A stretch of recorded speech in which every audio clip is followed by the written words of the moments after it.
नमस्कार, मैं doctor Manju Jain, retired associate professor homoeopathy saint degree college Kanpur. मैं पिछले कई महीनों से धर्म मार्ग नामक शीर्षक के अंतर्गत कुछ छोटी छोटी विचारधाराओं को लेकर के, या हमें कैसे जीवन बिताना चाहिए, या हमें कैसे सात्विक बनना है, या हमें दूसरों के कैसे सहयोग करना है, ये विषय लेकर के मैं वीडियोज़ आप तक भेजती हूँ।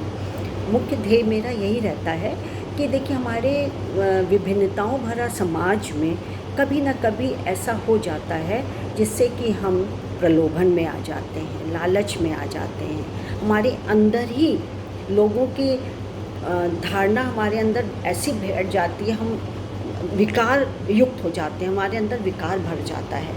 तो इस विकार को दूर करना, इस प्रलोभन में ना आना, अंतःकरण की शुद्धि करना सिर्फ तभी हो सकता है जब हम धर्म का मार्ग अपनाएं, यानी सद्भावना हो, दया हो, उदारता हो।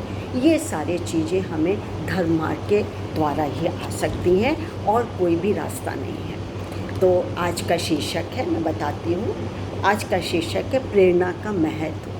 जैसे प्रेरणादायक कहानी होती है कि ना, जैसे हमको इससे क्या शिक्षा मिलती है, हमको इससे क्या सीख मिलती है। यानी आप कोई भी कार्य, अच्छा कार्य करते हैं और सुनते हैं कहानी किस्से के रूप में, या महापुरुषों की किंवदंतियों के द्वारा, या जो पुराने ज़माने में हिस्ट्री में हो चुका है, या जो अच्छा काम हो चुका है, तो वो सुन करके आप सोचते हैं कि मुझे भी समाज में कुछ ना कुछ करना चाहिए, मैं भी अच्छा व्यक्ति बनना चाहता हूँ। तो ये धर्म मार्ग के द्वारा ही हम तक पहुँचता है। तो चलिए, इसको लिखा है श्रीमती जी सरिता बंसल जी ने। सरिता बंसल जी, आपका बहुत बहुत शुक्रिया और नमस्कार। मैं आपकी बात जन जन तक रख रही हूँ। यदि हमारे जीवन में कहीं से भी कोई व्यक्ति प्रेरणा देने वाला मिल जाए तो हम महान बनकर अच्छे कर्म कर सकते हैं, किंतु यदि जीवन में कोई ऐसा प्रेरक व्यक्ति न हो तो हम कितने भी समझदार या महान हों तो पतन होने में हमें देर नहीं लगती है। जब हमारे वस्त्र गंदे हो जाते हैं तो हम उसे साफ़ करने के लिए हमें साबुन की ज़रूरत पड़ती। कोई भी चीज़ हमारी गंदी हो जाए, हाथ गंदे हो जाते हैं, हम रोज़ दातुन करते हैं, कान साफ़ करते हैं, बाल साफ़ करते हैं, कोई भी चीज़ गंदी हो तो हम उसे साबुन से या कुछ भी डिटर्जेंट वगैरह से उसको साफ़ करते हैं। ठीक उसी तरह हमारे अंतःकरण पर भी समाज के लोगों के विचारों का विकार लगातार बढ़ता रहता है और हम दिन प्रतिदिन किसी न किसी प्रलोभन में फंसकर कोई गलत कार्य कर बैठते हैं। तब तक बहुत देर हो सकती है। पछताए क्या करें, जब हमारे अंदर विकार विकार विकार लोगों की बातें सुन के गलत विचार हम अपने मन में बैठा लेते हैं तो बहुत देर हो चुकी होती है। यदि हमारे जीवन में कोई प्रेरणा देने वाला लगातार बना रहे तो विकारों से हम बचे रहते हैं। साथ ही गलती करने से पहले ही हम सावधान हो जाते हैं, हम सतर्क हो जाते हैं। एक सत्संगी माँ का बेटा गलत संगत में पड़कर उल्टे सीधे काम करने लगा, मतलब गलत काम करने लगा।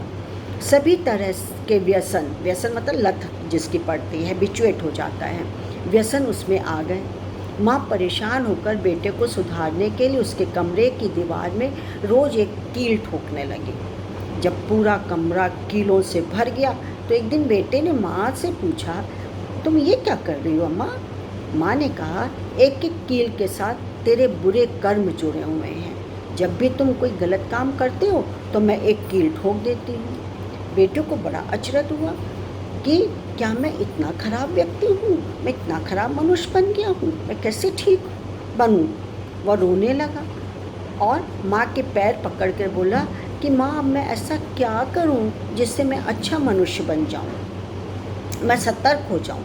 तब माँ ने उसे हृदय से लगाकर कहा कि बेटा, मेरे संग तू सत्संग चला कर, वहाँ तुझे अच्छी बातें सुनने को मिलेंगी जिससे तुम बदल जाओगे।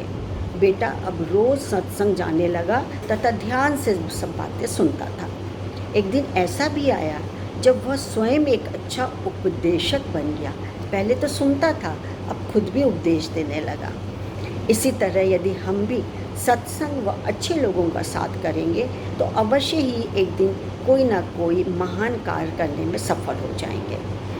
हमें सिर्फ यह देखना है कि हमसे कोई गलत काम ना हो, हमसे कोई पाप अपराध ना हो। जहाँ तक हो सके सभी का भला, चाहे वह उनकी सहायता करें। मानव जीवन की सार्थकता केवल अपने ही सुखी रहने में नहीं है।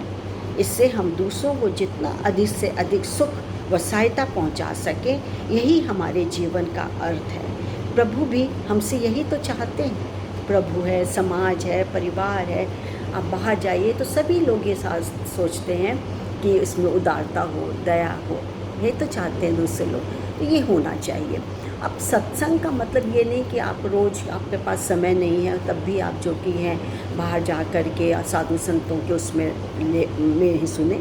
लेकिन हाँ, आजकल तो बहुत सारी मीडियाज़ हैं, बहुत सारे चैनल हैं, टीवी पर भी हैं, आपके मोबाइल में भी होते हैं। तो आप कोई भी धर्म का या कुछ भी प्रेरणादायक चीज़ लगा करके जो आपको प्रेरणा देती है, सीख देती है, अच्छे कर्मों करने की सलाह देती है, आप वो लगा लीजिए, सुनिए। कहने का तात्पर्य सिर्फ जस्ट एक लाइन में है कि हमेशा अच्छे लोगों की संगति करिए। यही मेरा ध्येय हो, यही मेरा संदेश पहुंचाने का मकसद है। तो अच्छा लगा हो तो लाइक और शेयर करिएगा। सब्सक्राइब के लिए सिर्फ एक अंगूठा दबाना है, वो करिएगा। तब तक के लिए मुझे आज्ञा दीजिए। नमस्कार। Thank you.